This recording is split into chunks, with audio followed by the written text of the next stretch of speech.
We'll be going live to the scene, but of course this again happening at 1:30 in the morning, and the video that shows the actual moment when this large container ship hit the bridge, you can see it right there. It is a direct hit, causing, the entire bridge to collapse on one side. It raises a lot of questions as to what was going on that cargo ship and what happened in those moments, which will be, of course, the focus of a massive investigation that Fed's getting involved as well. Horrifying moment, Willie, and this announcement coming just now from Governor Moore on the statement of the collapse of Francis Scott Key Bridge.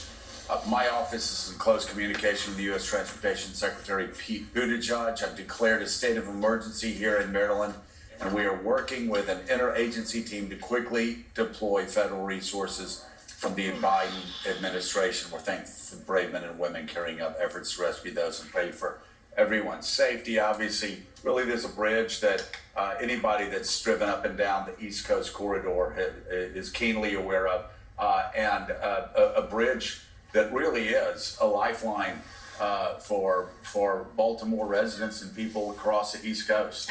It is at 695, a bypass around Baltimore, but a major thoroughfare. This video is just breathtaking. Every time you see it, it kind of stops you in your tracks as the major ship of almost 1,000 feet hits one of those stanchions, and the bridge just collapses. That's a bridge of over 1.5 miles. It's a huge, long bridge for people who haven't traveled across it.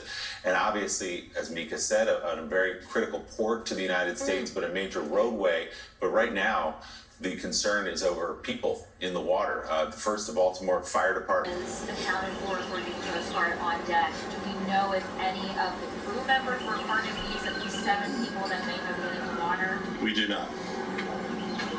Thanks, survivability and forces around this is not very long. You shift focus to more So we'll be guided by our dive teams. We will determine what the temperature of the water is. The other issue that we have out there is this water is current influenced. So right now we think the tide is coming back in. That adds a bit of a challenge to us also. We can certainly dive in these conditions, but we have to take a lot of factors into play, right? The fact that there may be trauma involved, they have been in the water an extended period of time, but also remember, we're battling darkness. So, it's quite possible that we may have somebody there that we've not seen yet, and as they work closer to the debris field, they'll obviously make those determinations. But we're going to rely on the experts, which are our dive masters that are here, our dive team, to tell us when they believe we've reached that non-survivability point. Yes, sir.